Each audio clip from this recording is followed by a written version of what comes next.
Okay, this is David Zierler, Director of the Caltech Heritage Project. It is Friday, September 30th, 2022. It's great to be back with Betsy Mitchell. Betsy, thank you so much for having me again. Thanks for coming back. Betsy, we're going to pick up today in the narrative in that year of consulting for you, 2004. You had done what you wanted to in Ohio. You had left a great program. You were ready for your next adventure. It was also the first time, perhaps ever, that you were unmoored institutionally. That's right? You were sort of all out on your own without a clear plan of where this was headed. Looking back on that year before you knew of your next opportunity at Allegheny College, what did you learn about yourself being out by yourself, just in terms of skills, what you were, because it was a one-woman show, what did you learn that you were really good at yourself, and what did you learn that when you are part of an institutional organization, there are things that need to be done that are best delegated to others? Well, a two-part, maybe three-part answer, but what I confirmed for myself was that I'm good on my own. And that was sort of a skill that had, built so much confidence in me during my swimming years that I brought from swimming into my professional career. So it was sort of good to feel and reaffirm for myself. In a personal way, it was also I took a great leap by following my then partner, and leaving Cleveland and going to Columbus and following her and sort of giving myself space to let that be important and not be worried about that and not think it meant anything bad, rather to focus on that it felt something good. But there was sort of some of that personal work at play there. The skill that I developed in that year, 18 months, was that my thoughts on how educational athletics should be done, and thus talking to other high schools, other small colleges, sort of learning the skill set of actually marketing one's thoughts, right? Was fascinating, was really fun, and it was a little scary, but to know that there was a hunger out there for confirming that perspective for an institution, right? So I was doing things, really a range of projects, from actual hands-on student service, like leadership programming, go into a high school, go into a college, do leadership training for their captains, real service, or program review, sort of peer review, part how do we do this better? And so realizing that it wasn't just me at an institution making it up as I went along, that there was a market for it, was really fun, and just, I guess, just confidence building. Not that I've ever lacked for too much external confidence. What did you see as the knowledge, the expertise you had built up to that point that was saleable in the consulting world? The kinds of ideas that people were clamoring for, that was valuable to them. Well, objective, right? The use of objective data in the building of programs, right? So rather than rely on our cultural values, which are really anecdotal and hit or miss, right, and are shaped by the loudest voice in the room, which by and large had left women out, which by and large had left out, insert any minority category. So data, right? Here are the laws. Here's the data. You are making decisions for your football program differently than you're making decisions for your tennis program. Why are you doing that? And sort of exposing that by asking questions, but giving them another tool, which is, we'll use some objective factors to make decisions, right? So translating, well, of course we want to treat all the students the same. Okay, but how do we actually do that when our donors are yelling at us to just buy another set of football pads for the football team, and who cares what the tennis team needs, right? Oh, those tennis kids are rich, they'll just buy their own racket. These are, really, right? And so it's like, well, wait a minute, the law doesn't say we have to be equal, it says we have to be equitable, and those are slightly different concepts.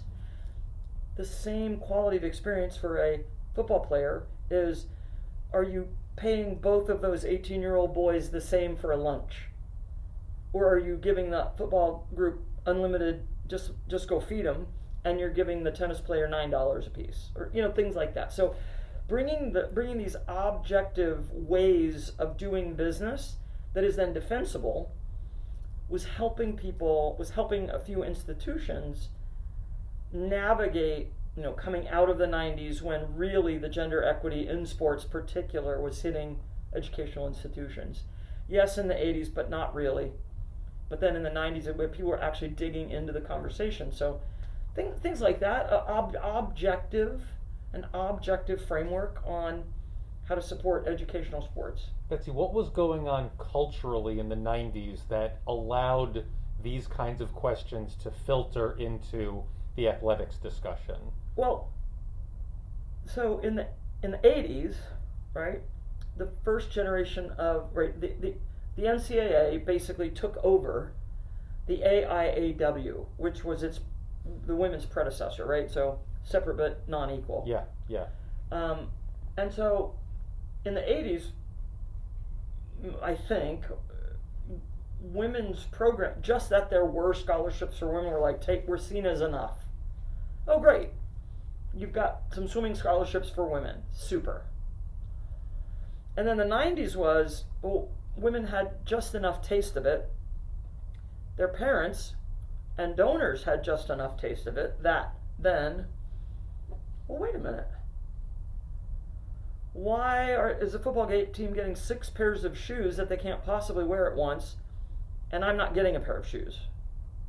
So then it was like, okay, well, if we're going to do that for the men, all the gear, all the whatever, all the bells and whistles, we have to do the same for women. I wasn't advocating that the football team needs 6 pairs of shoes, right? But if they do, you're going to go with that. Right. But if you're going to do that, right, then you got to give 19 swimsuits to your swim team. So there was that. Then there was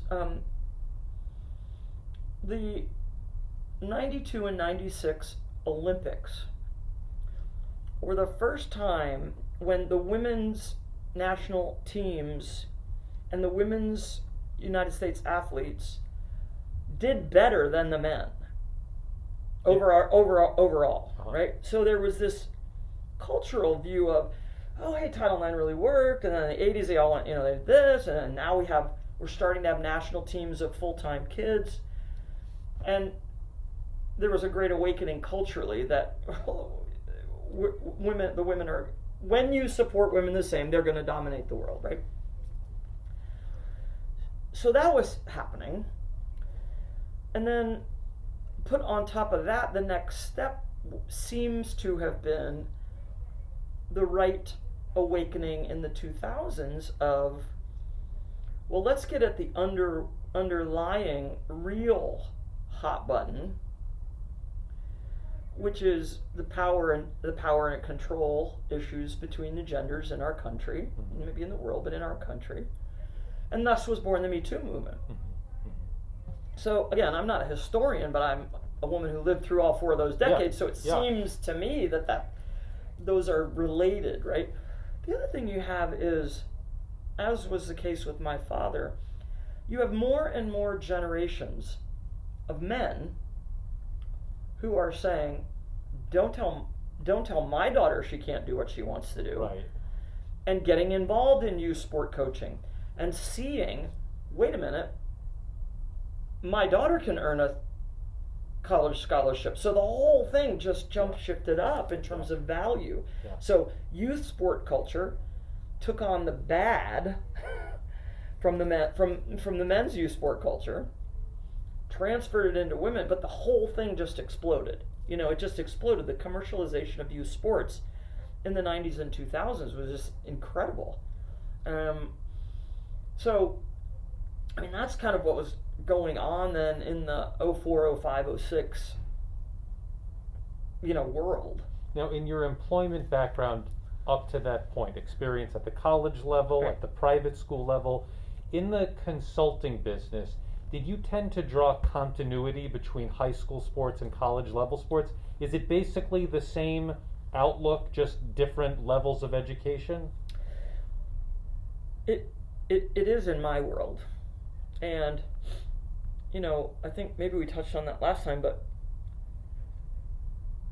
when I went from being a college coach to being a high school athletic director, my mentor Donna said, "That's dumb. Nobody's ever gonna hire you back the other way now."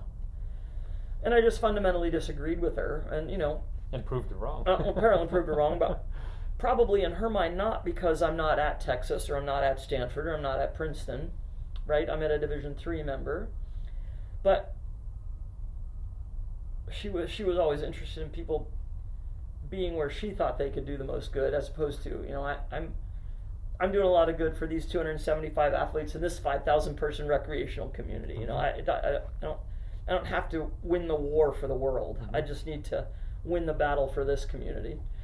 But so yes, I mean, and fundamentally, if you're focused on student development, of course there are differences between what 14 to 18-year-olds are doing developmentally and 18 to 22-year-olds are doing developmentally.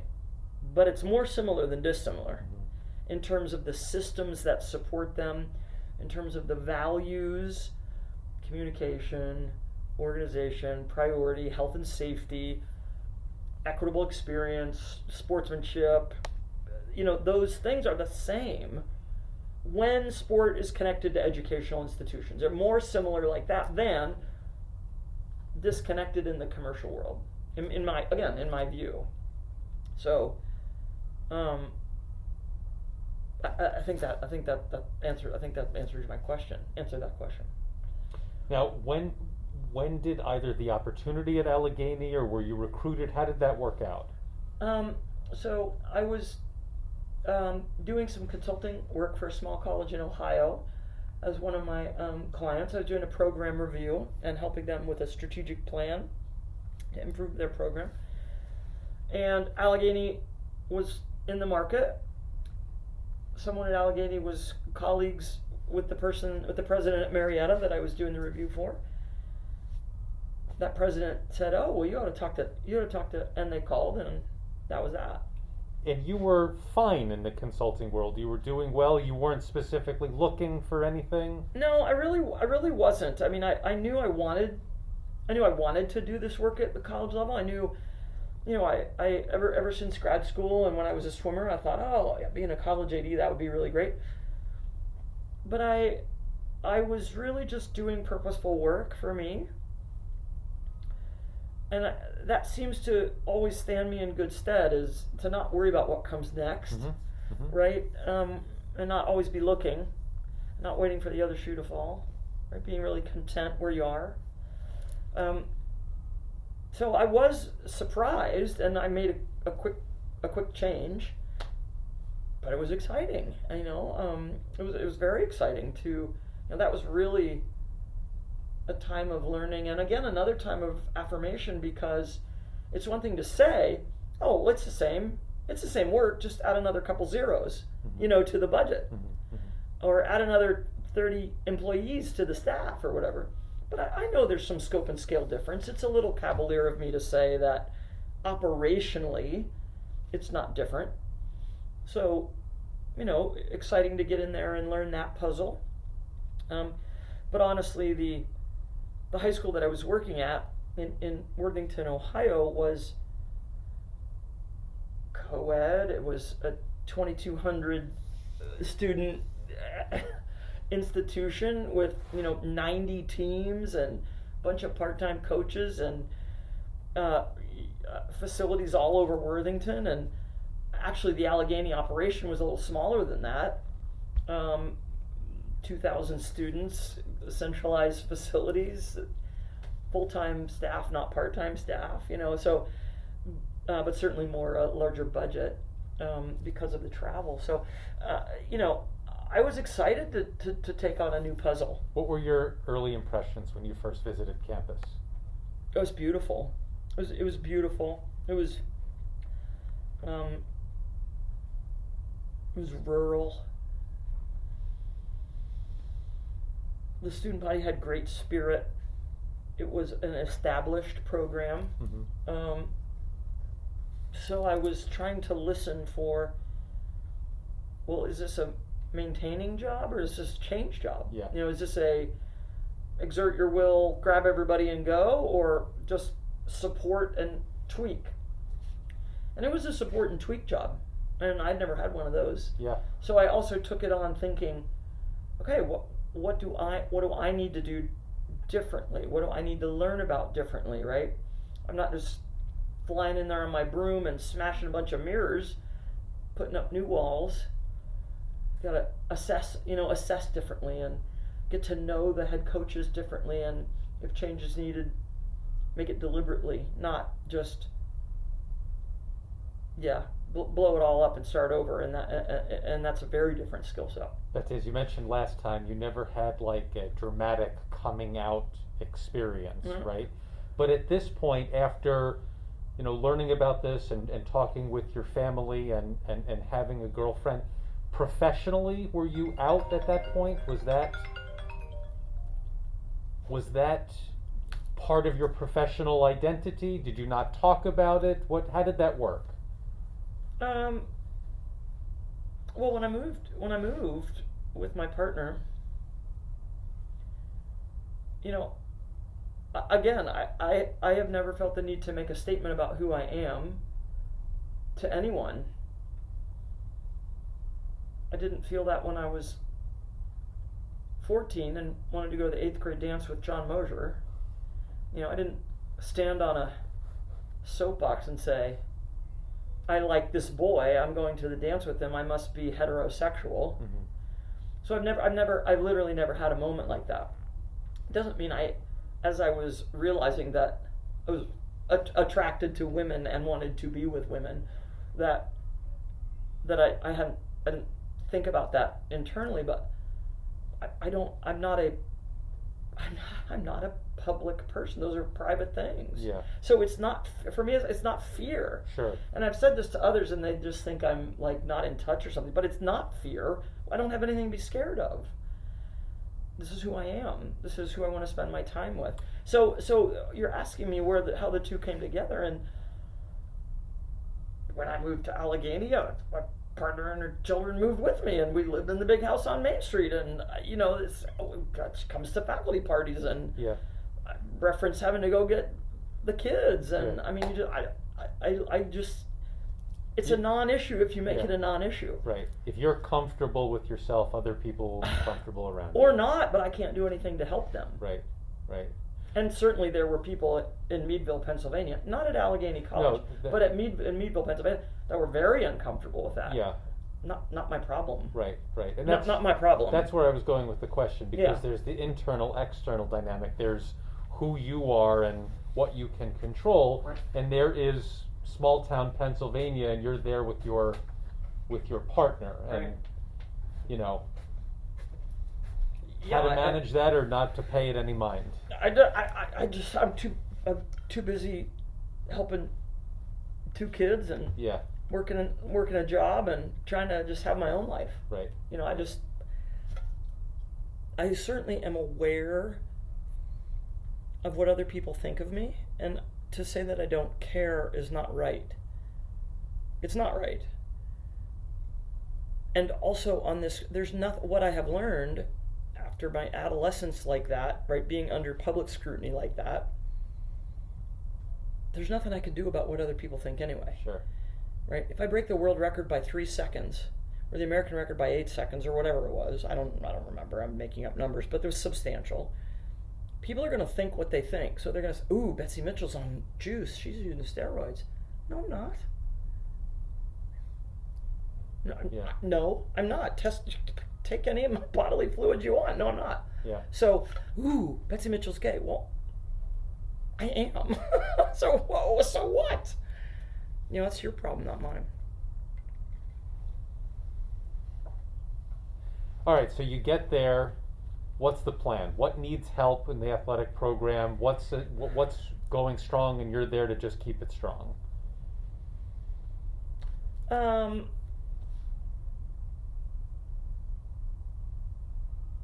Well, what's going right at Allegheny is they've got a fair complement of teams, 20 or 21 different teams, led by and large by really caring professionals.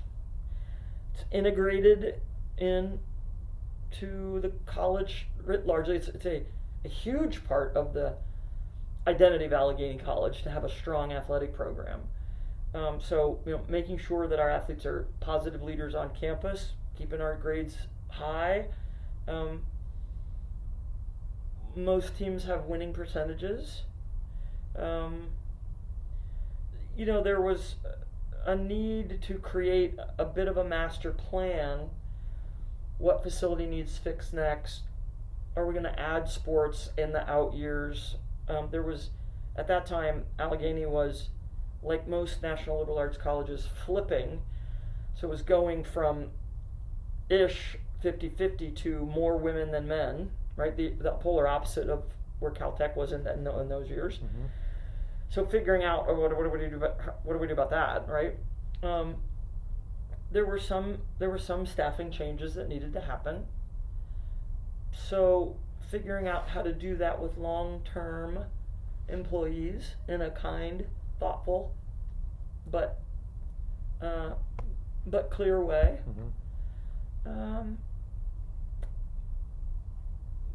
Doing quite a bit of fundraising to connect to those facility projects. So that was the plan, was just sort of to learn and live and lead there, support them. How does an AD, applies to Caltech as well, how do you slot in the overall fundraising? Where do you come in on that, in working with the development office, working with alumni? How does that work? Well, anywhere else, this is not the same as Caltech. So anywhere else, the athletic director is a very key part of the development team. Because sports are so big. Because many places see the affinity right. that their students had as a key way Sure. to get them interested in the philanthropic needs of the college or the university. Yeah. At many places, land grant universities, big privates, they have doubled down on the backs of their alumni, both athletes and non-athletes. Quite frankly, non-athletes give more than athletes, right, in overall philanthropy, to living past a reasonable budget. And they have funded that on soft money, so it creates all the pressure, if you follow that, right? Yeah. So, but in many other places, a lot of small schools that are very enrollment driven, right?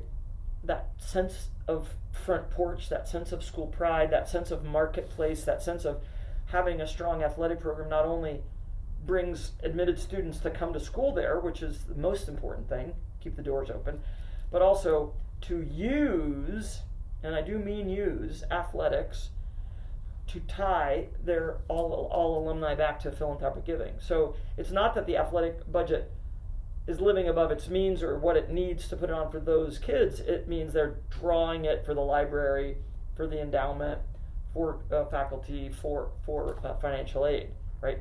Because it's just the heart of the idiosyncratic American higher education experience everywhere else. So that means that, again, not at Caltech, but at a place like Allegheny, you're fundraising, but not exclusively for the athletic program. You're fundraising for the college. Correct. For both, right? But absolutely for the larger good. Tell me about interacting with alumni and tapping into, positive memories and things like that. What does that scene look like at a dinner or something like that? Oh, How are well, you engaging it's with so these much. people? It's so much fun. I mean, we had 2 fundraisers in our department there, but by and large, I would meet regularly with the lead in development, and they would be doing all of the work and saying, oh, well, this guy that we want to approach for, $10 million was on the baseball team 30 years ago. Mm-hmm. We want you to come with us. And so we would whip together, what position did he play? What was their team records? Who was their teammates? So that you could just sit and talk with him a little bit about his experience, and you just get him talking about his experience, because by and large, alumni want to talk about their experience, right? They want to, what was special, and you just ask them questions to pull information out of them, which then the development office would use differently. But then really what my role was to be the strong connection to, well, what's life on campus today? Because I'm so student facing, Mm-hmm. right? Mm-hmm. And obviously the development office would also take faculty, right, out to talk to donors. What are we teaching in the classroom today? But so I would talk about our baseball team, talk about our baseball coach, talk about the facility projects that were coming up, or the things that we were wanting to change, whether the gift was for us or not. Just state of the team, state of the department, and it was just so fun because it was always such a positive thing for them, right? Even if whether they were the star pitcher or the scrub water boy, it was during a time in their life that was magical. And that's what we were connecting to. Mm-hmm. We were just connecting through the door of their athletic experience. So, just a good conversationalist, I guess. And that's the point of it. You really had to learn the culture of the community in order to be able to tap into that. Oh, absolutely. What Allegheny is all about, what makes people excited about it. Sure. And I think one of the challenges is that, again, I might call it a no-nonsense approach, but I don't know what else to call it. I see objectively that it is about the person being 18 to 22. It's not that there's anything special about Allegheny College. It's that we were where they were when they were 19 years old. Yeah. And you had your first kiss, or you went on your first date, or you and the boys got in a bar fight, or whatever the thing is that you remember, or that you really had a strong connection with your economics professor, and now you're a world-leading economist, or whatever it is. Yeah. But it's the same thing that I had at Texas. Mm-hmm. Mm-hmm. It's it's a very defined formative experience. So, when there are pockets of people who had a really shitty time, mm-hmm. perhaps here, or in many places in the Vietnam years, or, add your thing, right? If it is a collective imprint from the university, it's going to be really hard to squeeze blood from those stones, mm-hmm. which is why you better try to get the fun stuff. Right? You usually don't go see the kids that flunked out. That's unusual. If they, with hindsight, see that, well, now I can see that those were good years, even though I didn't make it through. Great, right? But they have other reasons for giving. So, and I don't think it's I don't think that's rocket science. Just an organizational question. As AD, what's the best interface with students? In other words, when should students be, with like life stuff, not with sports stuff, but with life stuff? When are students best served interacting directly with their coaches, and when are they coming to you?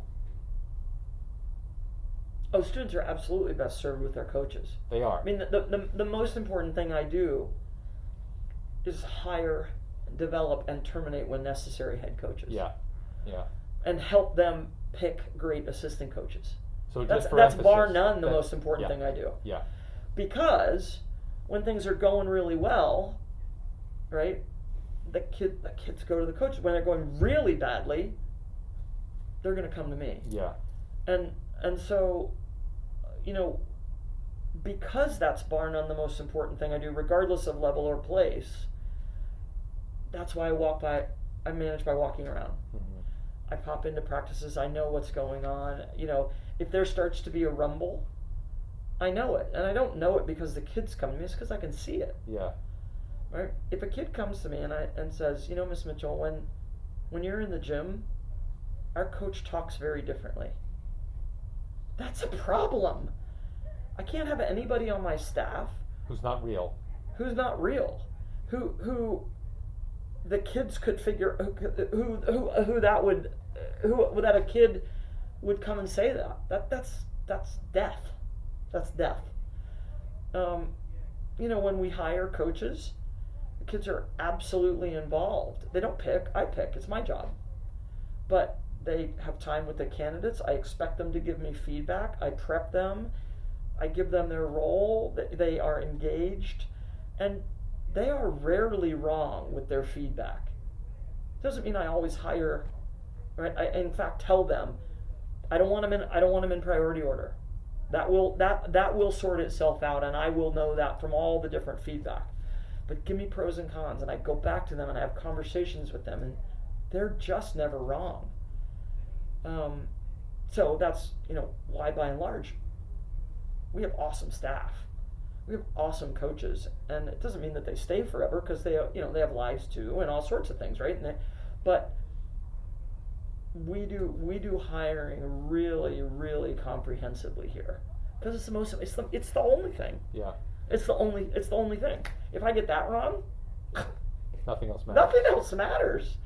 You know, we got all kinds of trouble because kids will not, whether it's high school kids or college kids here, they will not use their precious time if it is not something of value. Mm-hmm. They won't. I wouldn't, but they sure won't, and especially our kids, because they got a lot of other amazing stuff capturing their imagination. But they won't sit the bench if it's not really something special to be a part of that brings joy to their day, that brings stress relief to their day. Bar none, coach, that is the most important thing I do. At Allegheny, did you inherit a strong staff by and large? By and large. As I said, I had to make a handful of changes, but by and large, I inherited a very strong staff. Yeah. And to go back to the metrics question, the win-loss record as one, but there are many. Yeah. What sports were most in need of your, direct intervention at Allegheny? What needed the most help? Baseball.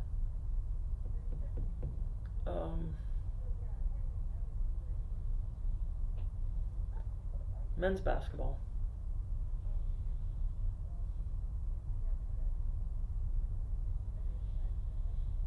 Football. So those were challenges. All men's sports too. Yeah. What's the bigger story there?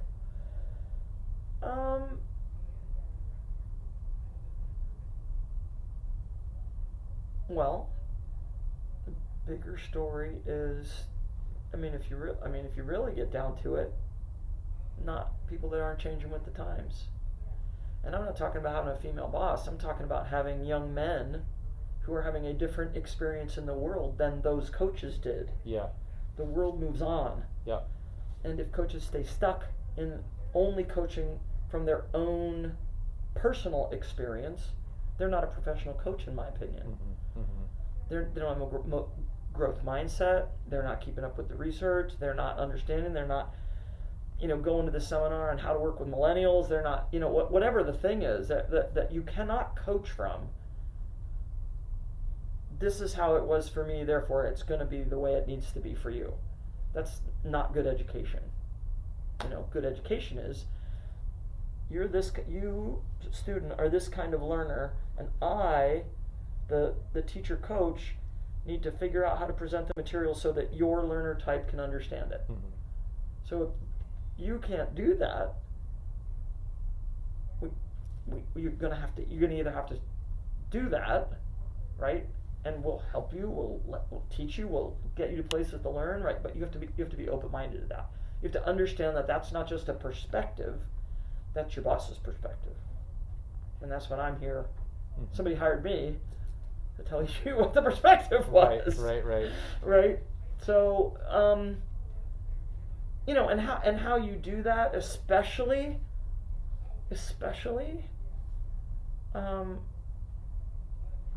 with the dynamic at play, and then in rural Northwest Pennsylvania. Mm-hmm.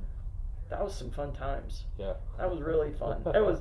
I mean, I would just pull my hair out, but good-hearted coaches gotta grow or die. Yeah. Change is the only constant. Betsy, what was the difference? Now that you have this experience, you've been a head coach, AD at Allegheny. What was the difference in terms of recruitment? What are the different roles that you play in terms of encouraging, somebody that you really have your sights on, that they should come to your school? First of all, are you going out to high schools? Are you part of the scouting process, or that's all happening at the direct report level to you? Oh yeah, no. So are you talking about at Allegheny or here? No, Allegheny. So no. My role as AD in any of the major areas that one of my direct reports is working, right, is making sure that their strategy is sound and within our values and operational parameters. That's what my role is. So high level discussion, not as is some places, because it doesn't work. A role might be, baseball coach, admissions, and thus the CFO says you need to bring in 12 freshmen for the baseball team so that the baseball team has a total of 48 kids on it.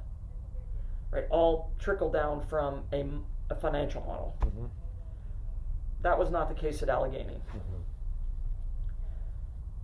What is the case at Allegheny is, okay, baseball coach, what's the right number and distribution of positions to bring in every class so that we have a healthy team size over 4 or 5 years, right?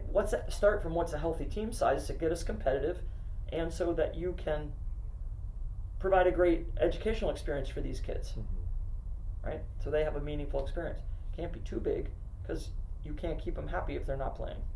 No magician can keep them. Not even John Wooden can keep people happy if they're not really playing.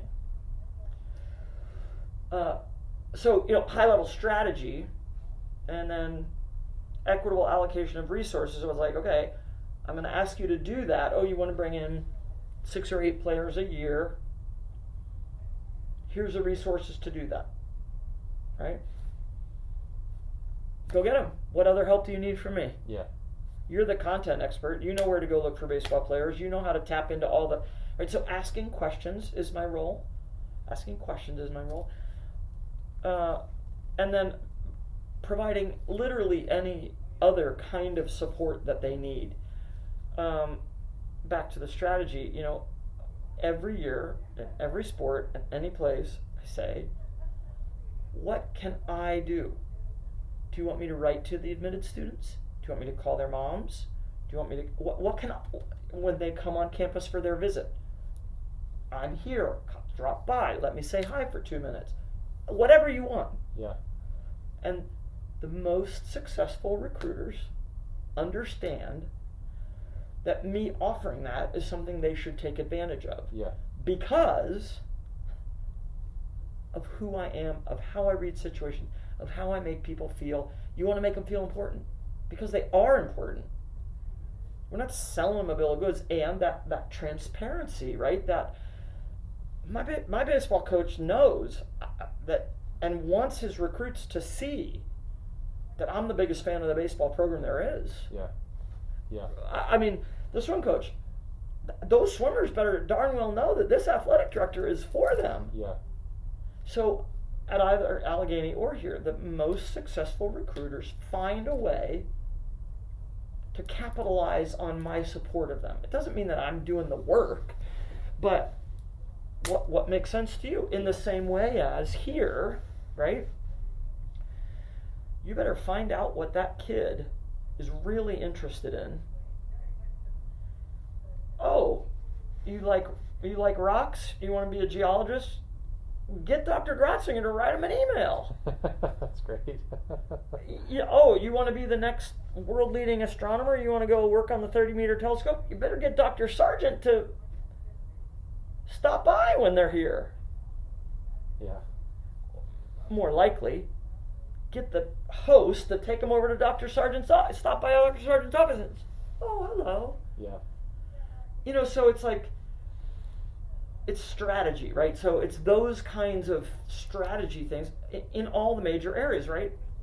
Team culture, what's the schedule, what's recruitment, but it's high-level conversations about that. Then they I don't tell them what to do. The smart ones, the ones that we've hired, are gonna know a bunch of that on their own, and if they don't, they're of a growth mindset that if I'm gonna say some things like that, I'm gonna think about them and be like, oh, I see why that would. I see that. Why would that be bad? That can't be bad. The only people that think they're bad are people who don't want me in their business because they don't have the confidence, or they don't really know what they're doing and they're making it up and they have a little fiefdom and that's what they're interested in. And as soon as we get to that point, that's no bueno. Yeah. That's just no bueno. So the most successful people understand how to leverage what you're there to do. For their success. Absolutely, and accept that it's in support of them. Yeah. It's not threatening. Yeah. Right, and it's not in an ego way. It's actually to the ego of the 18-year-old and their parents. Right. Betsy, a very basic question about athletes and D3 and athletic talent. So, is there such a thing as a high school D1 level athlete who wants a D3 experience? Do you get D1 talent at a D3 school because they don't want to be at a Texas Do you or mean a in Florida? general? Does that Absolutely. happen? That was absolutely 100%. Look to the top 15 D3 programs, and you will find them populated by kids who absolutely could play at a Division I level somewhere, and they've chosen to leverage their athleticism to get them into Amherst or Middlebury or Johns Hopkins or MIT or Princeton, right? Or not Princeton, but they're kids who are in those recruiting battles with mid-major D1s. They won't go to the University of Akron if they can go to Amherst. Right. And that's freaking smart of them. Right. Right? Oh, pay $15,000 or pay $75,000, but come out with an Amherst degree. Yeah. Hell yeah. Yeah. Take us out. That's not an us thing, but if we were to go look at whoever the top 15 or 20 D3 schools are, by and large, they would be highly selective, nationally known liberal arts colleges that most people would think, that most educated people that know higher education would be like, oh yeah, those are the good small schools. Yeah. And of course they do, and they're very good at athletics, and they have athletics central to their mission strategy. Yeah. They want to say they don't, but they do. Now, if I could flip that question. And the reason I know is because I've been a finalist for AD jobs at many of them. I'm not making it up. No, I mean, you have the data. I have the data. I have the anecdotal personal data. If I can flip the question around, is there such a thing as a D3 student in high school, a D3 athlete, D3 level athlete in high school who gets to college and they turn on the rocket booster and they discovered that they are actually a D1 talent? Or that's like a more basic question about physiology and maturity, but sure, are there such things as 18-year-olds whose, peak athletic capability is not fully realized until they get to the college level? Oh, absolutely. Absolutely. Absolutely. And unfortunately, for many, and an awful terrible trend in Division I recruiting, which is affecting everyone, but is the D1 coach who says to the 14-year-old standout soccer player, give me a verbal commit. In 3 years, I'll give you a letter of intent and an athletic scholarship, provided you don't get hurt between now and then. Mm-hmm. So this is corrosive.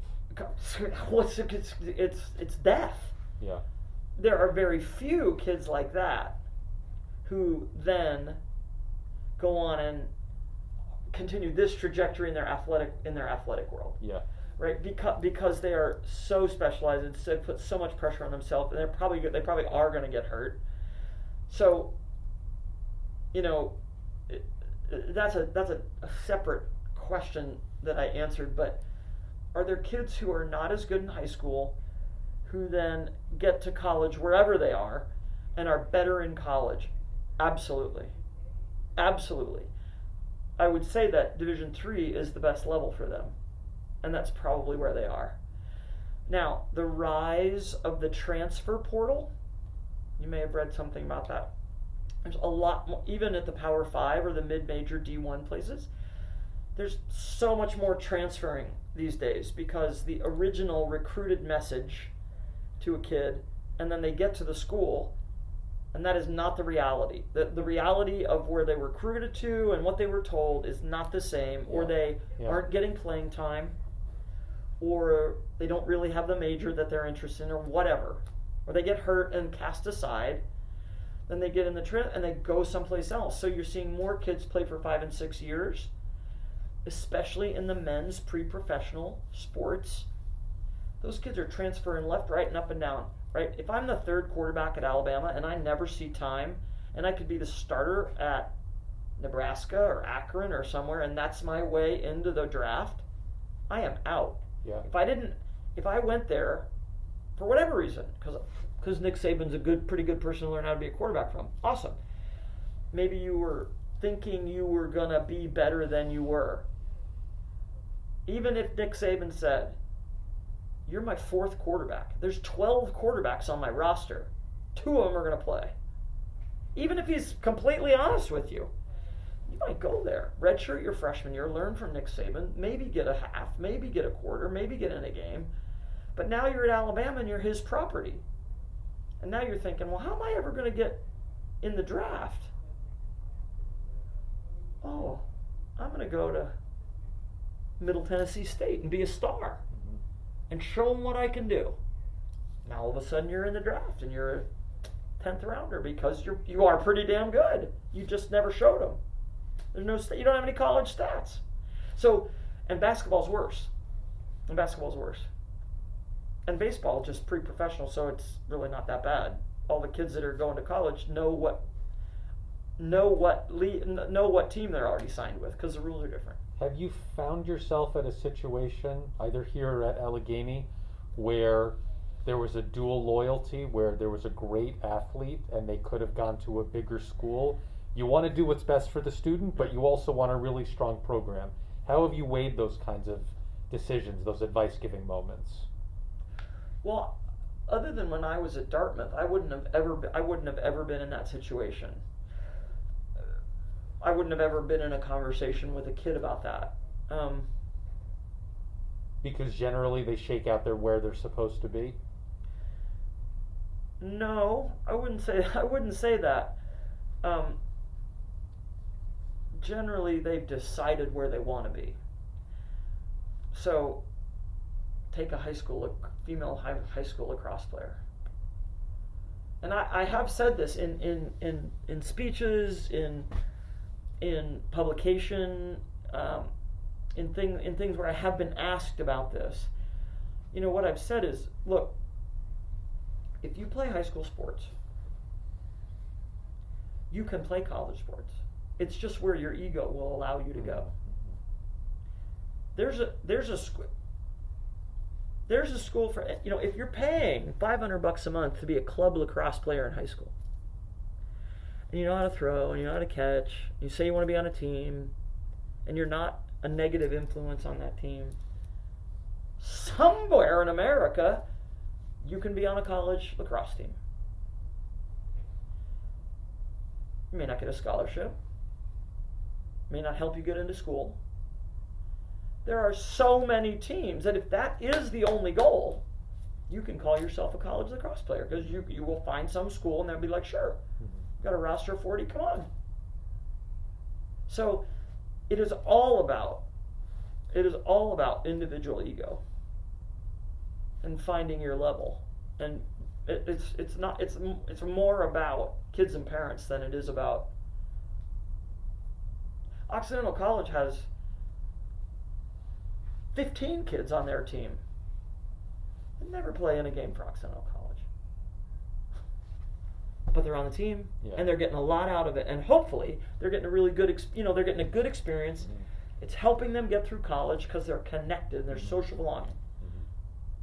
That's what D3 sports can be about, because at many places it is the enrollment, it is keeping the doors open. It is keeping the doors open. Betsy, to foreshadow to your move to Caltech, by about 2009, 2010, had you come to a sense of completion at Allegheny, that you had accomplished what you had set out to do?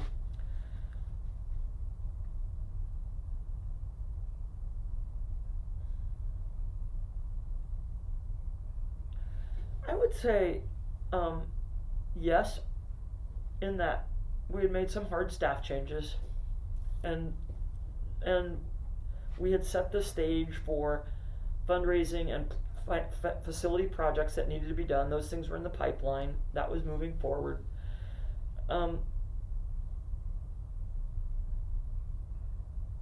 It certainly did not feel like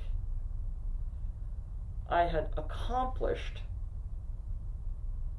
the same kind of thing as Dartmouth, bringing the team from 0 to 8 wins, or Laurel, creating that whole 140-acre athletic complex. As you said, this was a maintain and tweak. Yeah, this was a maintaining and tweaking thing, so I thought, well, I do need something different. I need a puzzle, you know, and I was in reflecting, right? And I like working in institutions, I like the camaraderie there, I like the stability of that, differently than the consulting piece, right? So, but the two big things, improving the staff and getting the fundraising, that had been accomplished or was in train. It was the pipelines were moving. Yeah, absolutely. Yeah. So then, what did Caltech reach out to you? Did you hear about an open position? It was. I guess how small is the AD world? Do you talk to your colleagues? Is everybody in the know about open positions? How did these things work? Well, they're often, I don't know about exclusively, but they're posted on the NCAA job board. They're posted on other trade search sites. There's an association of athletic directors, although it's not really what you think it is. It's so they're posting, and I responded to the posting. So you were looking, you were thinking about this. Well, I wasn't. I wouldn't say that I was. I wouldn't say that I was looking for another job. I was looking for the right job. So I wasn't applying to lots of different things because I was perfectly happy, but I was like, what would it take? What kind of place would it be? Sure. What would the situation present itself that would be really interesting, right? So it wasn't just, oh, I need out of here, although, it was Meadville, so I kind of did, but what had you known about Caltech? I knew nothing about nothing, I knew right? nothing about Caltech. Like maybe some faint idea. I don't know that I'd ever even heard. Honestly, I don't know that I'd ever even heard of Caltech. Right. Now that may be an overstatement because my brother is an engineer, and when my brother was looking at schools, he looked at the ones around Central, right? So Carnegie Mellon, and Case Western, and MIT, and so I may have actually heard Sure. the words, but I didn't know anything about Caltech. Right. I knew it was in Pasadena. You knew Pasadena. That was pretty exciting. Sure. Right. At that point, my brother had actually lived in California for 15 or 20 years because he worked for McDonnell Douglas and then Boeing, and in fact, it was a bad thing because the only thing I knew about his world was that he lived in Long Beach and bought a house in Lake Forest when he got married, and he had an hour and a half commute each way. That's literally, he would call me, and he would be in his truck driving home, and and we would talk forever, and I'd be like, well, what are you doing? He's like, well, I'm in the truck, I'm still driving home. And I'd think to myself, no way, I could never do it. I will never do, and so at that point in my life, I started thinking about, what does it really mean to be satisfied, and what does it really mean to have personal success, and what are the things that matter? Mm-hmm. Like, what are the things that actually matter? And I've since told this to all, anybody that works for or with me. I'm like, I said to my first assistant AD, oh, you can get an AD job. Same thing as the lacrosse. You could get an AD. You could get an AD. Do you want to live in Twin Forks, Nebraska? Do you want to live in Rome, Georgia? Do you want to live in Meadville, Pennsylvania? I mean, so where do you want to live? Right? Once you start narrowing that down, like whatever your factor is, are you a city person? It is the same as a recruiting pitch. What do you know about yourself? I know I'm not a city person. I don't want to live downtown LA. I don't want to live in Manhattan. I don't want to live in Chicago. But I also don't want to live in Hanover or Mercersburg or Marietta or Meadville anymore. Pasadena fits the bill then. Perfect. Yes. It's perfect. Has its own identity. It feels Midwestern. It's old, despite being in California. Yeah. And as long as it's Midwesterners. It is. It's green. I'm a gardener. I mean, the mountains and ocean and lots to do. And the most important thing then was I knew, and this was why I was like, I'll throw one in there, but I'm really not that interested because you do the cost of living thing. Yeah. And it was fivefold Meadville, because Meadville's one of the least expensive places to live in the country. Uh-huh. It was literally fivefold to even have close to the same quality of life. And so I said, then by then they had the phone interview, and I'm thinking, oh man, if they're serious, if they're really serious that they want this to be done well, and they really want to change job, and they really have this puzzle and this, quite frankly, this blank slate, which. And you got immediately, this was a change job. This was 100%. One from the Jonas Peters, Bob Grubbs, Anil Sargent. This is what we are, and we know it. We don't know what it needs to be, but we know it can't be this. Right. But basically. And what was communicated to you in terms of we know it can't be this? What was missing? Right off the bat, what did you get? Well, from Dr. Sargent, who was the she's VP of Student Affairs. Who was the VPSA at the time. Right. They'd had kids come to President Chameau and say, we can't have this anymore. It has to be better. We have to have an experience that's valued. There's just nothing. Then triggered an internal review and an external review, which revealed the depths of which it just was a facade. It wasn't a department. There wasn't an athletic program. There were activities. There were part-time staff. It just wasn't. There was nothing modern or professional about what was going on here. So if you can help me get to... There were facilities and there were activities, but there was nothing... So in our last talk, you spoke so eloquently about how what you came to do was really connected with the founding mission of Caltech, and really in higher education, that recognized the real key importance of athletics and education. Right. So what was your sense of when did that get dropped in the Caltech story? Because clearly, what was here in the 20s and 30s, which was obviously strong, and what you inherited, when did that go by the wayside? Do you have a sense of that? In the 70s and 80s. And again, I wouldn't know because unless you can find it, there's no actual written record of operational things or decisions, right? Maybe it was more benign neglect. But it's neglect and it's lack of value. Yeah. So somewhere in the 60s and 70s, and then in the 80s, as coeducation really began to hit Caltech, right, and as resources began to get more scarce, I don't know why. I don't know the financial history of Caltech. But then this building was built in '92, so that was the only building and pool for a while, right?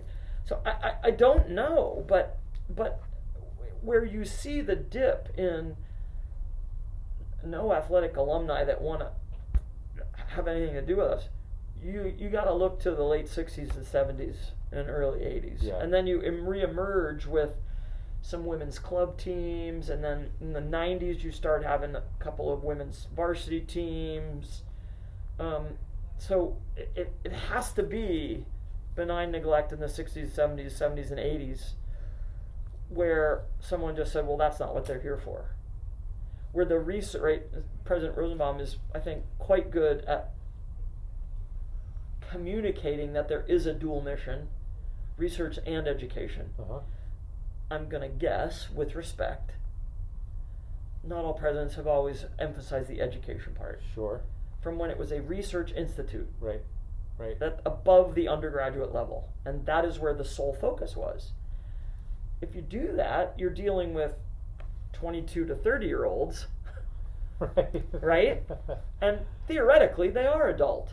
And they are certainly responsible for themselves. And they are having a professional work apprenticeship, not a formative educational experience, which is still what higher education is. I wonder if, ironically, you coming here, some aspects were more similar to what you went to Ohio to do, where you were really building something as opposed to maintaining something at Allegheny. Not 100%. Yeah. 100%. 100%. 100%. What was most urgent when you arrived? Of all the things to do, well, what did you focus on first? Well, so you have to remember I'm responsible for 3 things, and they're each different.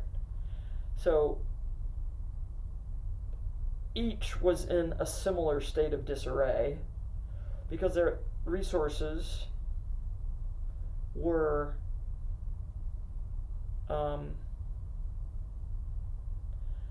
lacking is not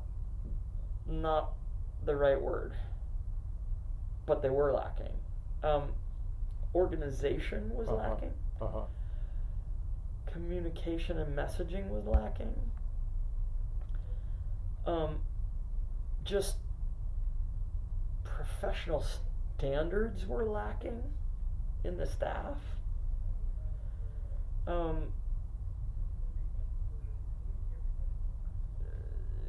Connection to what people in 2011 in our culture wanted from a community recreation facility or from an athletic. It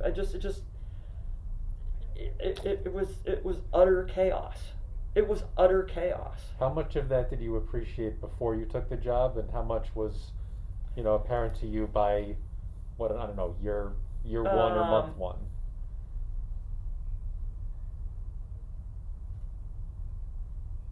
Well, at the end of the first month,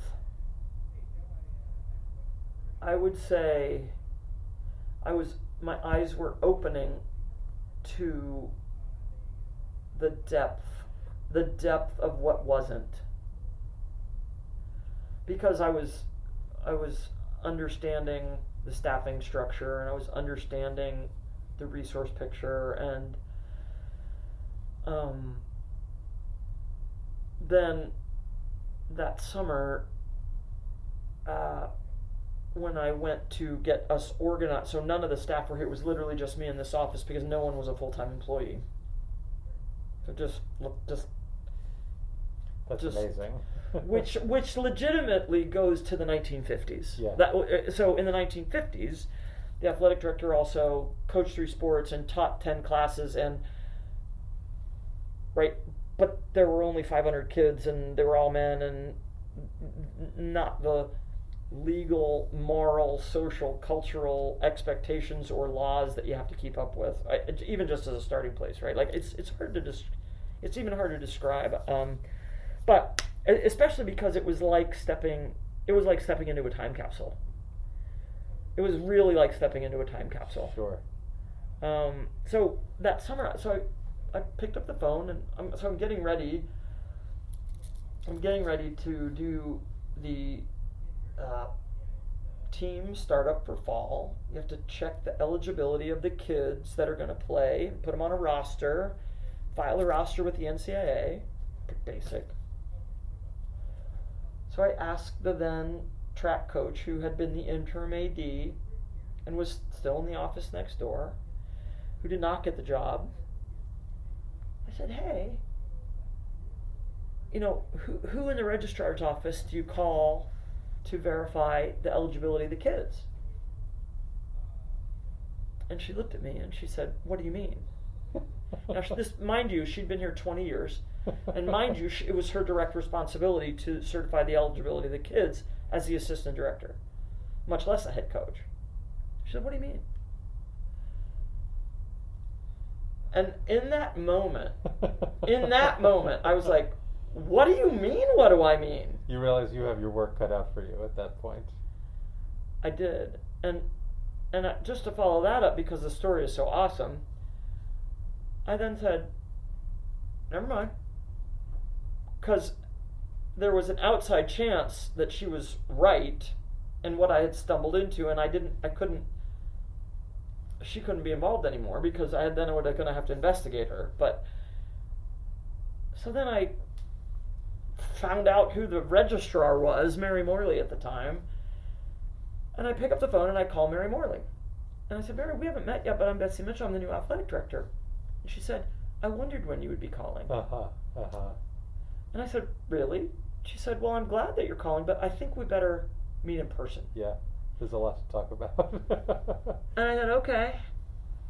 And I said, I just have one, great, anytime you want. I said, but I'm working through something here today, right? And I thought I really just thought she was going to, like, be friendly and, like, help me understand. And I was like, yeah, absolutely, we have a lot. I said, just one question, like, which is the system that I need access to get in? Like, I don't have all my accesses yet. So what's the name of the system that I get into to verify the kids' eligibility? Or do you want me to just send you the list? Like, how do you do it here, right? Do I go in and look, or do I send you a list and you look? She said, I told him that's what we should do. I'll never forget. I told him that's what, and I was like, what? She's like, I'm coming over right now. Which is then how the institutional lack of oversight came to be revealed, and thus started our trek to 3 years of probation and turning us in for lack of institutional control. But I told him we should do that. What do you mean? It was crazy. And then, it was all I could do to keep from just blasting in there with guns blazing. I'm like, what do you? So at one point I said to her, we have to check. I need a list of the kids. There's forms they have to do. We have to check with the registrar. And then I have to sign it that we've done that process. And she said, oh yeah, we do that. I said, oh, great. Well, I said, tell me how you check with the registrar. She said, well, the athletic director always did that. I said, well, apparently he didn't. She's like, what do you mean? And she said, well, I could see that. They're all really smart, Betsy. You don't need to worry about that. I said, that's not the point. It's not whether they're smart or not. It's they have enough credits. They have the GPA. Like, what? I don't care whether they're smart or not. So the former guy used to work at USC, took this as a retirement job, was never here, phoned it in at best, and his idea of, oh, right, little D3, well, these are the smartest kids in the world, of course they're all eligible. 45 kids had not been eligible. We had to vacate the only wins from the year before because we had used ineligible kids. And what does that mean? We had to hold seniors back from participating for their whole senior year because they were ineligible. What are the basic standards in determining eligibility? Whatever the university says is full-time enrollment, and whatever the university says is appropriate academic progress. It doesn't matter what those standards are across the NCAA. The NCAA doesn't set those standards. The university sets those standards. All the NCAA says is adhere to your own standards. Adhere to your own standards. Kids will pick where they want to go to school. All the NCAA cares about it as a membership organization. It's not some panel of judges sitting somewhere. It's a member organization. So the members say kids need to be student athletes. We agree that college athletics is kids need to be full-time students going to school to get a degree. Yeah. And we're not going to stand in their way of that. And furthermore, we're going to make sure that that's the point. And we can play sports also. This is the educational athletic model. That's what it means. The essence of it. And so what does it mean here? It means there was no communication between the dipshit athletic director and the registrar's office. So this place was just whatever. Yeah. Oh, you're really smart. Great. Go play some sports. Where's that? Were you able to, once you realized the depth of the problem, were you able to leverage that to make sure that you had the resources you needed to build? And resources, not just financial, but as you say, in all three areas needed help. Resources across the Right. Well, so I would say that when I found that out in late July, a couple of weeks before the kids were supposed to start, I did a couple things.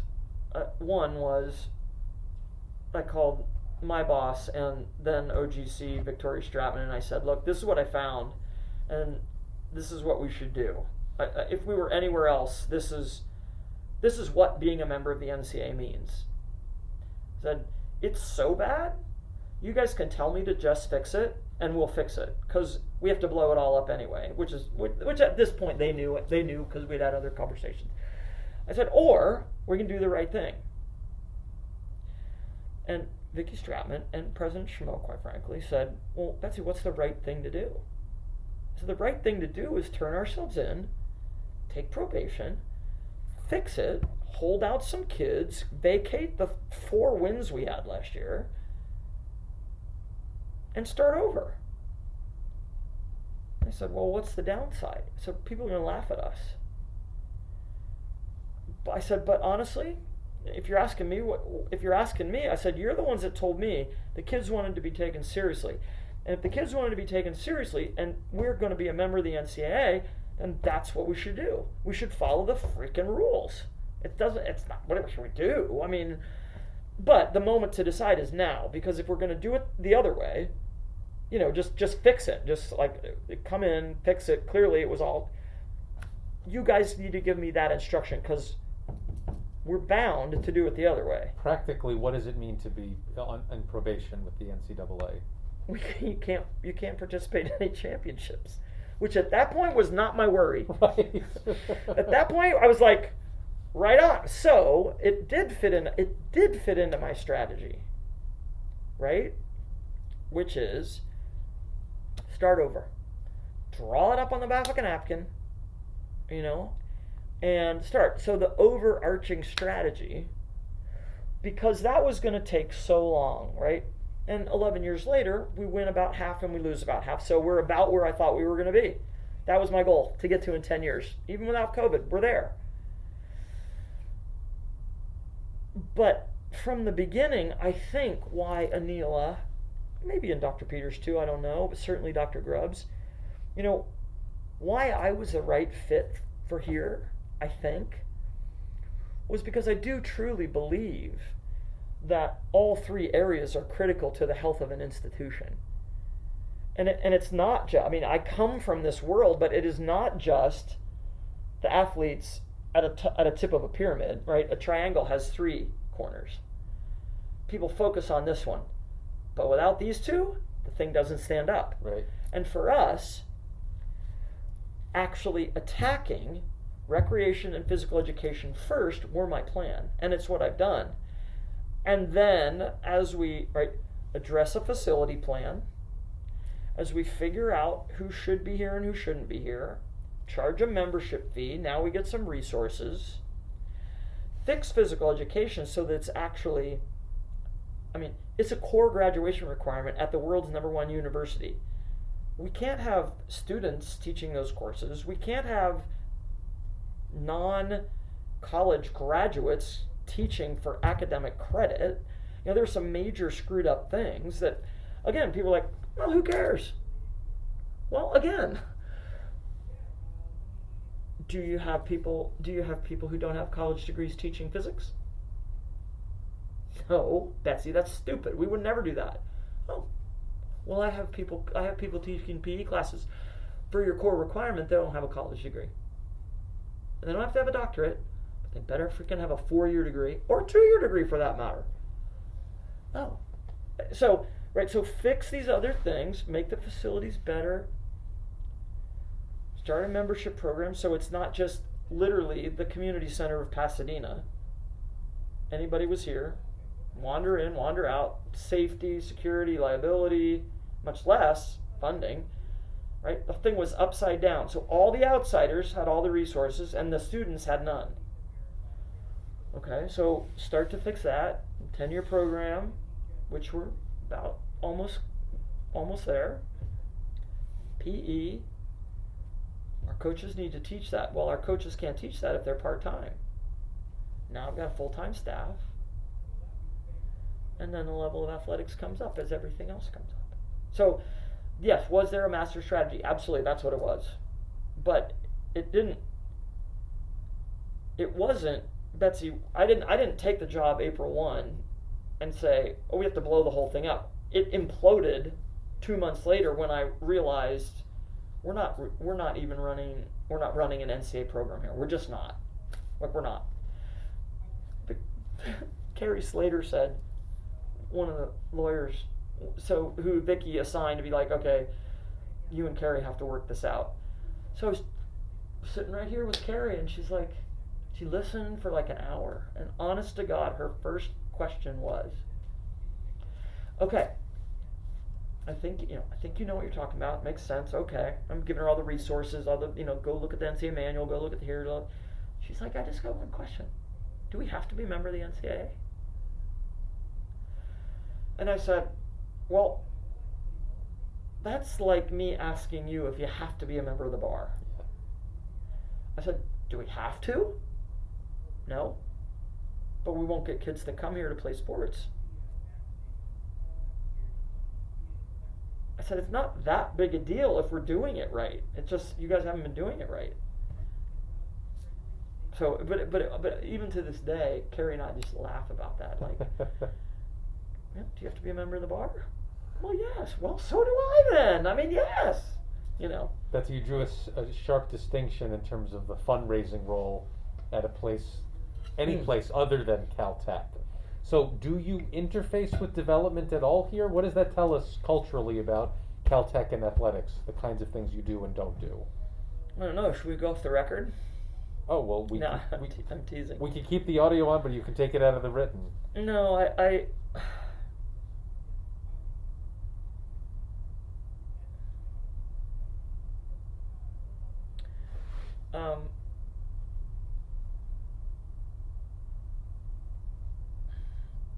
so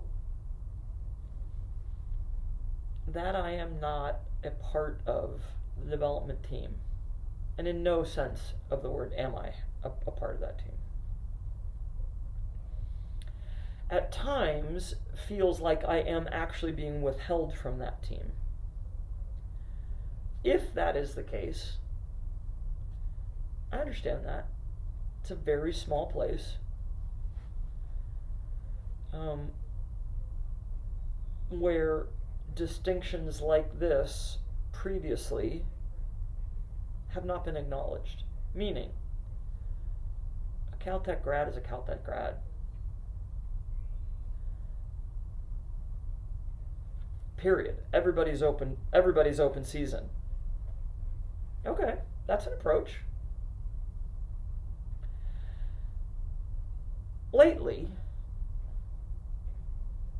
it has seemed as if there is more energy around using an athletic affinity as a helpful way into conversations, or at least stewarding and supporting donors for the Institute.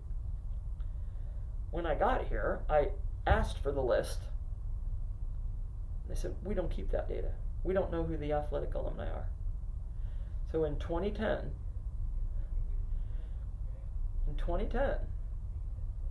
as opposed to 1930,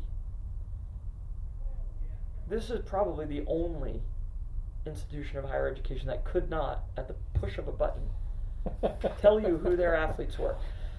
And the story is funnier when I say the next part, which is, I thought, well, that can't be.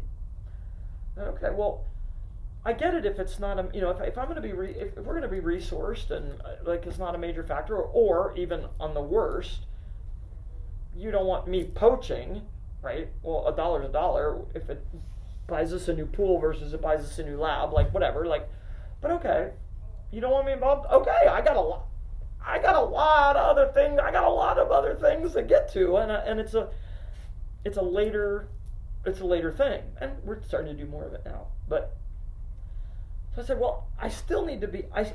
Fine. The first thing I'm going to do is at least write to these people and say, there's been a transition. I'm here now. If I can help you with anything, let me know.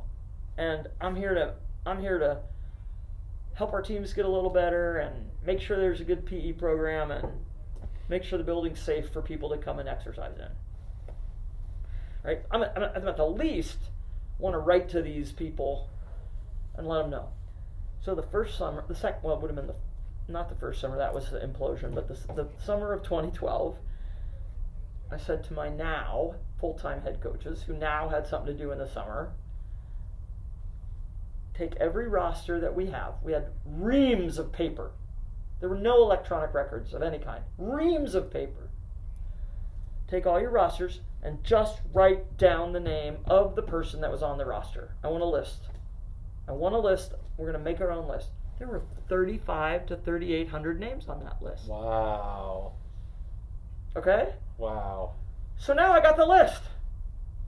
I send it over there, and I say, hey, this list of people, I want their email address of record or their snail mail address of record. I'm going to send them over there. Okay, great. So I get it back, and I do it, and I send 2 newsletters for the first 3 or 4 years. Holidays, summer, something for me. And now they're more and more and more and more. I'm sure they fall off, but there's about 4,000 people that are living athletic alumni. Who do have those positive associations. Who do have positive associations, and not all of them, because, by the way, the record was a losing record. Right. And so now we're into the myth and the lore of, okay, like to the people that were down here, to the guys on that football team, to the men who wrestled, to the first women's basketball team, it was their sanity. It was their savior. Look at the Hall of Honor videos and the people that we've had come speak. We didn't have one of those, so I started an Athletic Hall of Honor. I'm like, wait a minute. The stories are exactly what they would be anywhere else. This was a tremendously impactful, positively impactful experience. I wouldn't have made it through Caltech without this. This was my sanity and savior. There are certainly those who are like, we were the laughing stock, but we did it together, right? there's a small portion of people who of those athletes who say, it was good enough for us to lose. Why do you need him to win? I said, I don't need him to win. They want to. It's not about the Wicked Witch from the East flying out here on a broomstick and being like, athletics matters most. I am not that. These people do. These kids do. Yeah. They do. So then, 4 or 5 years later, maybe it was when Brian Lee left. I don't even remember. Because there's a revolving door in that particular part of our institute. Would bear some interesting introspection. Anyway, at some point somebody goes, we don't have the list of athletes, but boy, we'd sure like it. Oh. Really? Would you? Would you? What are you willing? How should we share that list? Might you invite me into some of those conversations? So there have been a series of years of herky-jerky, use me when it suits you and don't give me any other information. Like whatever, right? Whatever. I still write to the alumni. Our coaches cultivate their team list. We're going to have an 8th class of Athletic Hall of Honor inductees. It's good stuff. We just truck along doing the things, right? Sort of. One of the takeaways from this, ironically enough, the stereotype of Caltech being a bunch of nerds and where athletics is not important, it's almost like the institute itself, not the students and not the alumni, were clinging to that. It's not ironic, it's accurate. Yeah. Yeah. We're just left to waggle over here. Okay, well, if you're not in class, do whatever you want. We're not going to help you. And now somebody does. A bunch of people do. That's a different topic, and this became I gotta go to the bathroom. Oh, please. I'm gonna go to the bathroom. Can I go? Do you need to go? Of course you can go. You don't have to ask me. Well, do you want water? Yeah, I'll take a water on your way back. Right behind you. There's Okay. some water, but I'll be back in 2 minutes. Sure.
Find one there? I got one. Okay, good. All right, totally different topic, Good. and this became especially true when Tom Rosenbaum became president, the increasing importance of diversity, equity, and inclusion on campus. For you, with your own background, your own interest, where did athletics slot into promoting these ideals on campus? Sure. Well, instantly, I don't know whether it was 3 or 5, but he had these published goals. I think it was 3. And one of them was to increase the number of women on campus. Just to call it what it is, right? I don't know if he said bring it to 50-50, but he said to increase the number of women on campus. And that must have been about 2013 or 14 or 15. He comes in 14. Okay. So I met him, I liked him, I had overseen athletics at Chicago. Did you get that he was a basketball player? Of course. Yeah. We talked about his sons, like all of it. He runs, and I read these things and I think, okay, well, we've wanted to convert the North Field because it's terrible and they won't put enough water on it, nor should they, right? So whatever, we need to convert it to synthetic. But we sure can't do that if it's for 2 men's teams. It's unjustifiable. Right. Now, the president says he wants more women on campus. What can I do to help that? Let's start women's soccer. I literally wrote him a little note. I said, I'm trying to think of what I can do to support your vision. This is what I think I can do. Anila was obviously on board and thrilled. I said, I can't do it if we don't do that field because the grass won't take it. But if you look at the top schools in women's soccer collegiately, they're all smart schools. North Carolina, Stanford, Princeton, Vanderbilt. Go right down the list. Great idea. 30 new women, right? 10 new women a year. Wow. On a small number makes a big pop. Absolutely. He's like, let's do it. So we did that. The other is to,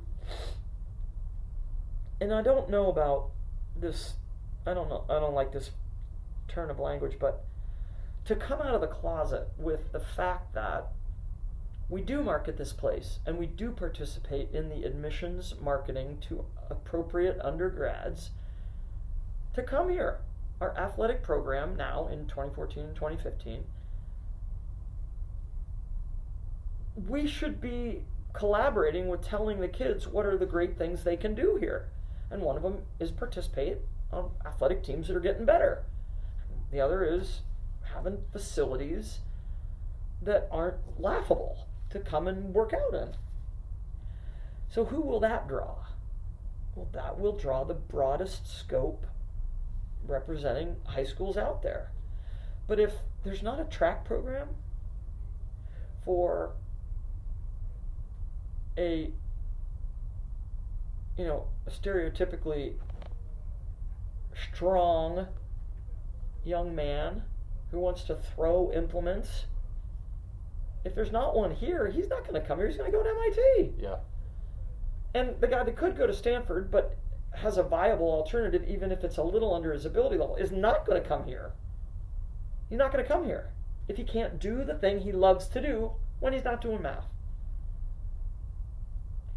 So, to say that it was targeted at Asian students or black students or other underrepresented or first-gen college is not true.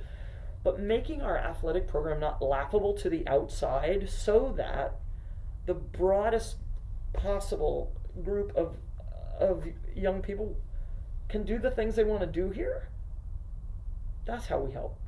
Not have it be laughable. Have it be purposeful. And that does increase and enhance the diversity of the school without that targeted sort of move. 100%. Yeah. 100%. 100%. Do you have a sense, just this narrative of what you inherited and where it is now, where in that, 2011 to now, this is like a decade of reflection, what's the critical turning point? Is it halfway? Is it closer to now? Is it year 3? What stands out in your memory as those real benchmarks that you're hitting?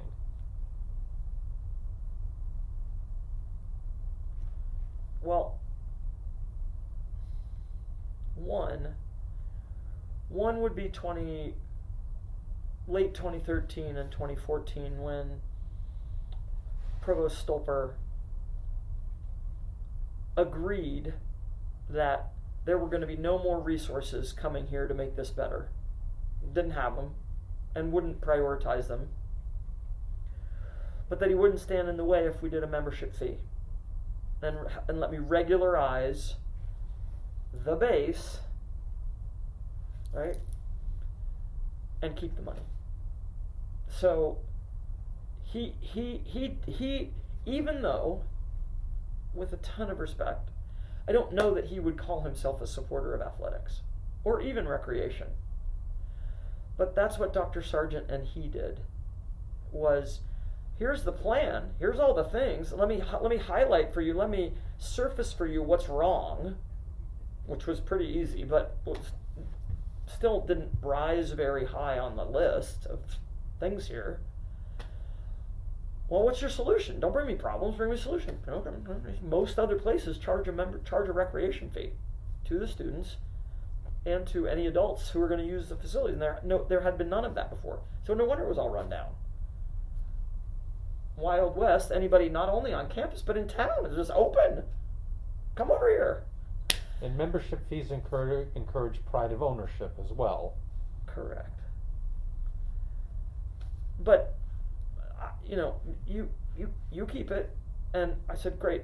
We dump it right back. We dump it. Every dime goes right back into these facilities and these programs for recreation. So that was a watershed moment when I got the okay to keep the money that we generated to reinvest in whatever it was we were going to do. So they did that. Provost Stolper and Dr. Sargent did that. And this was decisive. It was decisive. It was decisive. And certainly Dr. Grubbs, Dr. Peters, Dr. Grotzinger, they were all like, we got to make this place better. And so I know that there were other people exerting support. Certainly President Chameau, absolutely President Chameau, the former CFO, Dean, what was that guy's name? Dean. I don't know whether it was the last name or first name. The previous CFO. God, what's Dean's last name? Dean Rice, maybe? I don't know. But it was intentional, and so that let me build here's our 10-year facility improvement plan. Here's a portion of that's going to support our general budget, which still has not had an increase in 10 years. As far as the Institute is concerned, there has not been an M&S increase here in 10 years. Wow. So I'm a bit of a magician in that way. So that's clearly right. That's clearly a decisive moment.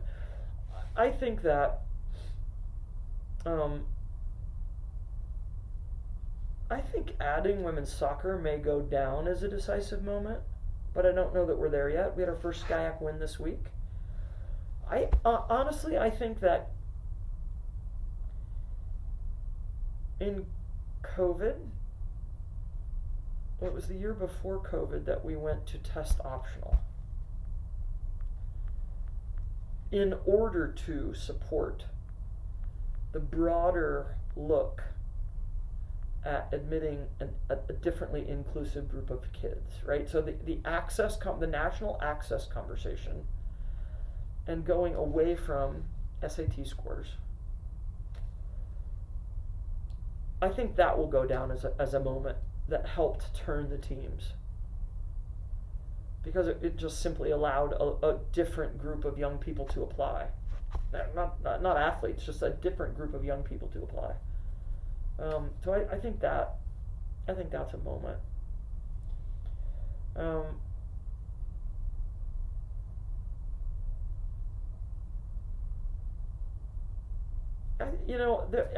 Every athletic program has its own moment, but none of them are more significant than the others. I mean, I could say when the baseball team broke a 30-year losing streak, but that's only about baseball. Right. I could say when we sent tennis players and swimmers and cross-country runners and track runners to nationals. But that happened before here. It just happened in the 50s and 60s. I could say when we started I could say almost every little thing.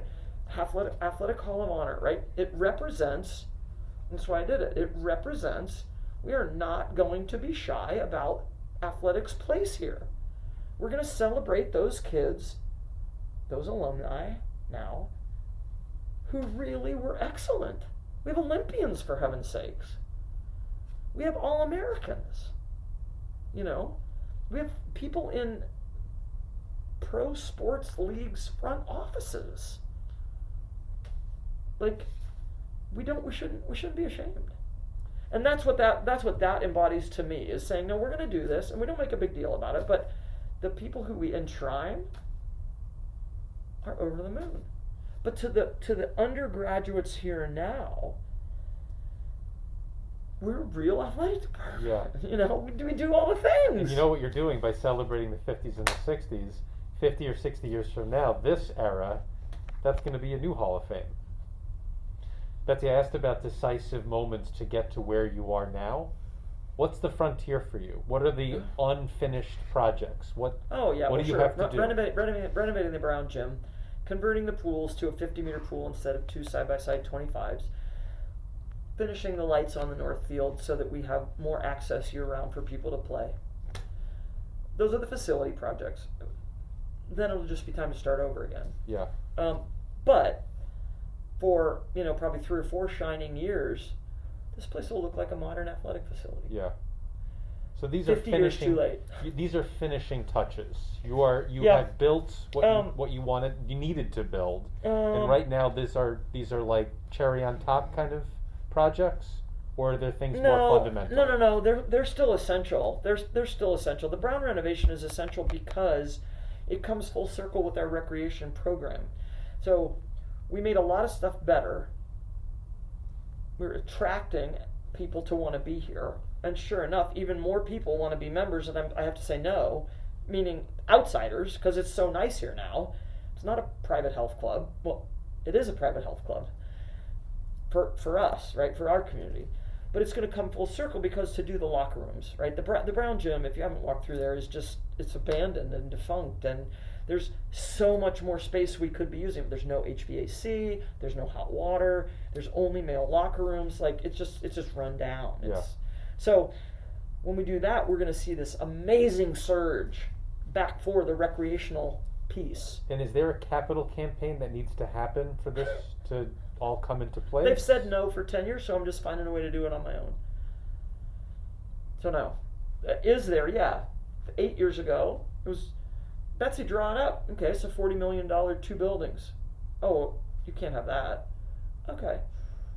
Figure out what else to do. Okay. Well, we'll just rent it. We don't need more space. I never said we needed more space. You're the one that asked me to put together a $40 million building so you could go sell it. You have done nothing to build up your athletic philanthropy. Of course they're not going to do it. You have made them want to do the things you need them to do, which is great. But then we can't do this. We don't need a bigger footprint. We don't have the space for a bigger footprint. We're going to renovate what we have. Okay, great. Back to the drawing board. $15 million. Nope. Okay. Literal renovation. Okay. $5 million. COVID. Now it's $9 million. Gonna do it. Gonna figure out how to do it. Gonna figure out how to pay through it from the fees. 10 years over time. So, I mean, there's still a lot of that kind of work to be done, but it's getting even more attention. You know, as we emerge from COVID, it's getting even more attention that, hell yeah, people care about their recreation and their health and their wellness and their fitness. And it is an expectation now. It wasn't then. Yeah. It is now. You know, one of our main challenges is that the majority of this community come here from one of 2 places. Either a flagship big university that has its own athletics, not with rec, campus rec, for tens of thousands of people. And so the scope and scale is off, and people come here with those expectations, and we can't meet them. Right. What we do for our size and what we do have is awesome and outstrips other small places. But you can't compare it to what you can't compare it. And then 2 is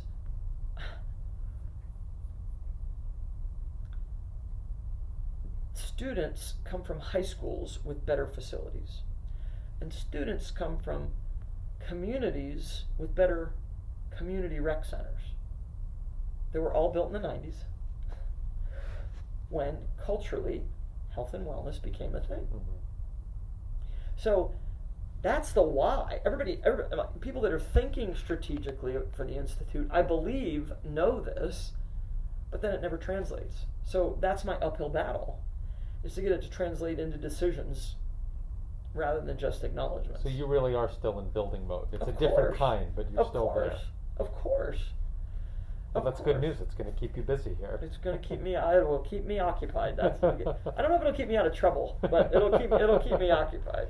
Betsy, for the last part of our talk, I want to engage you on a topic you've thought deeply about and which I think more people need to understand, and that is the role of amateur athletics in society.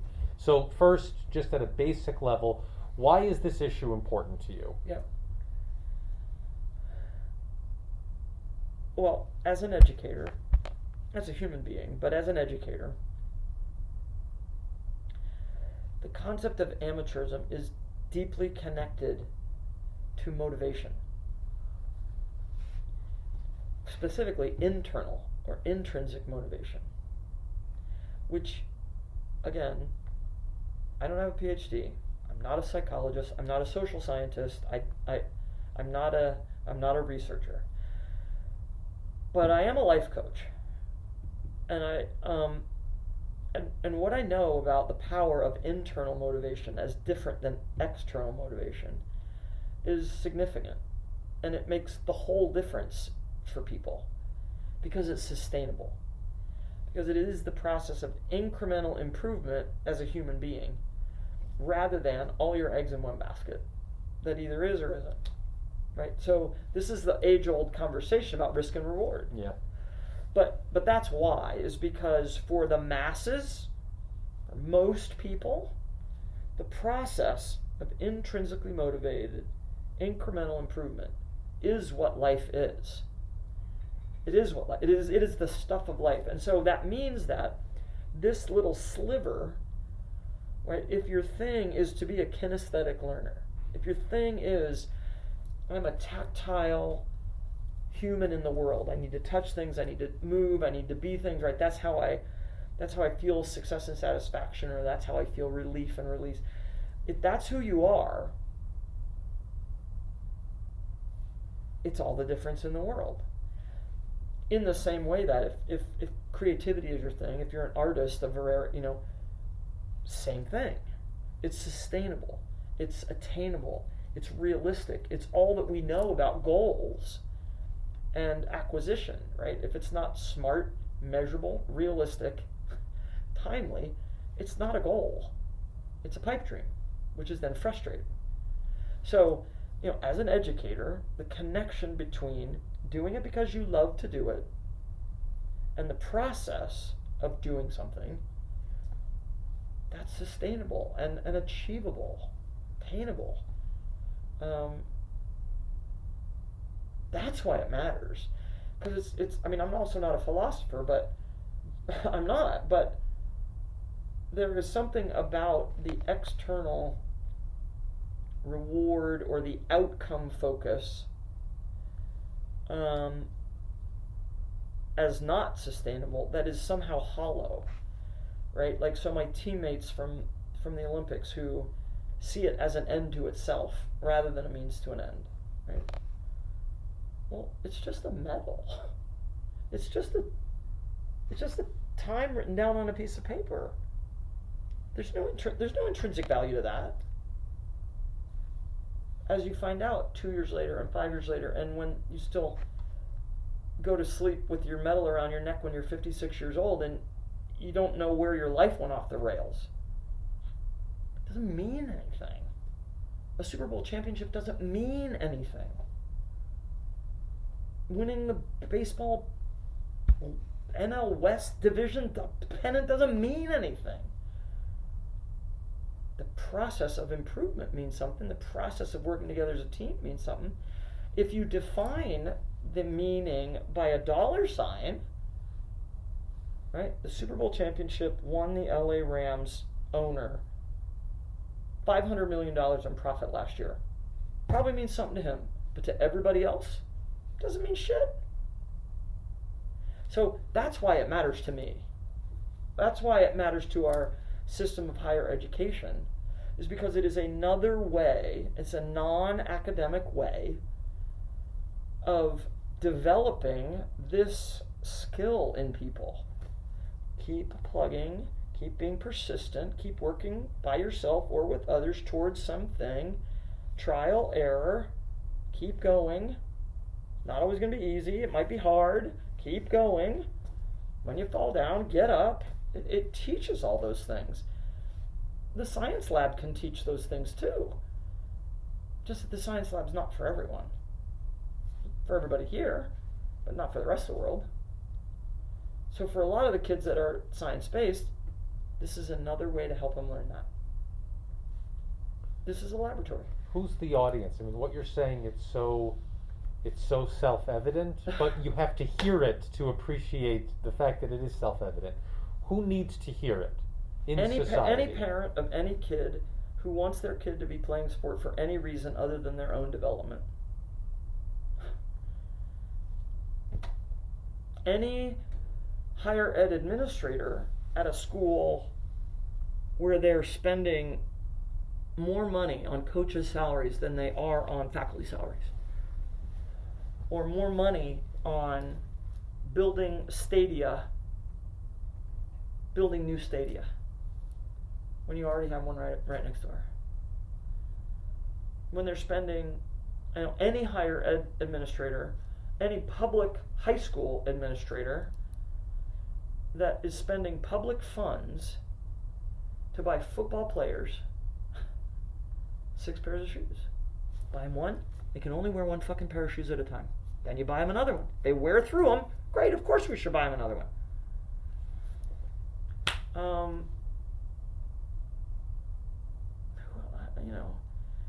I mean, it's funny because I, above everybody else, know, and COVID reinforced it, that you should approach these things like, on any given day, you can kick everybody out and lock the door. Yeah. Because it's an enhancement. Yeah. It's an awesome enhancement. And for some kids, it is the reason to try to go to college. And we have to, as an educator, we have to assume that some college is better for everyone. Whether you make it all the way through or not, if you go and even try for 1 year, if you read one Shakespeare sonnet that you wouldn't have ever read before, that's going to make you better.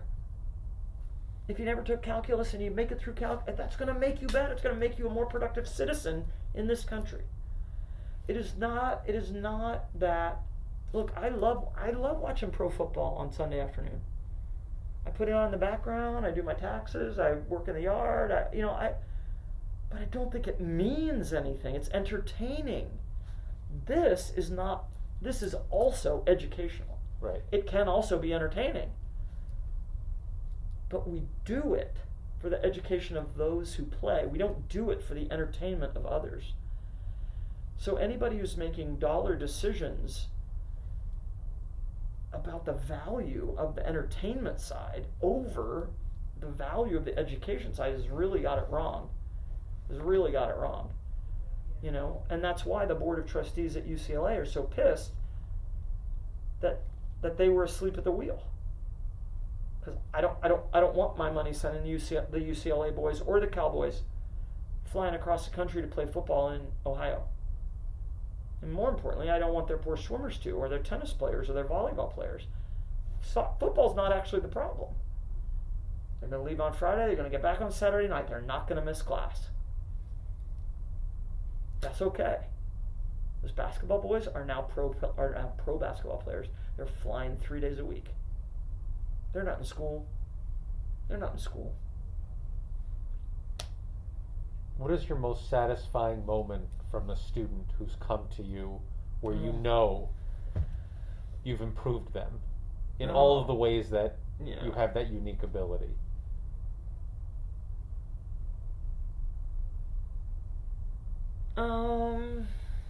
And it doesn't have to be a single instance. It could be sort of a composite memory.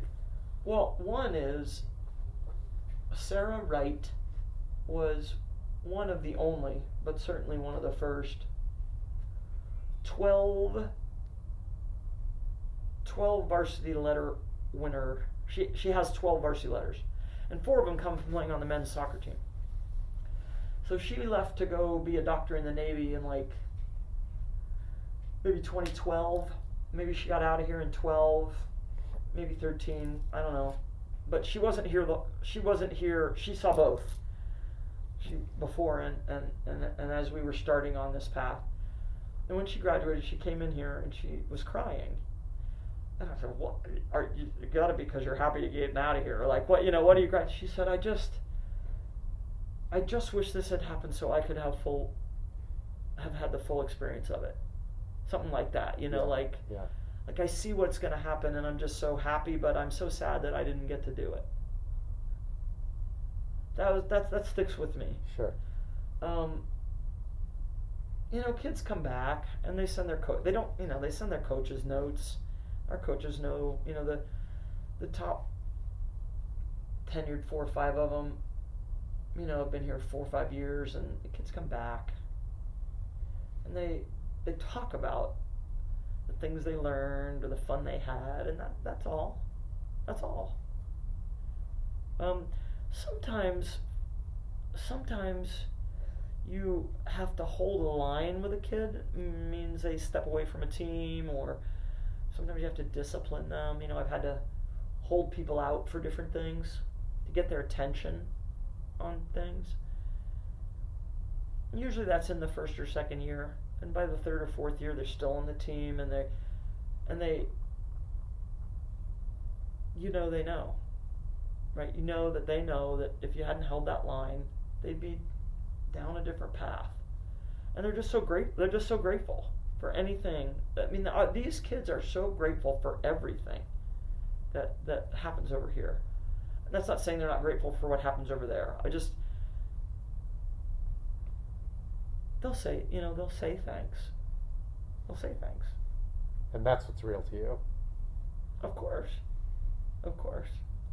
Betsy, this has been a phenomenal group of conversations. Good. Thank you so much for spending this time with me. I really appreciate it. Thank you.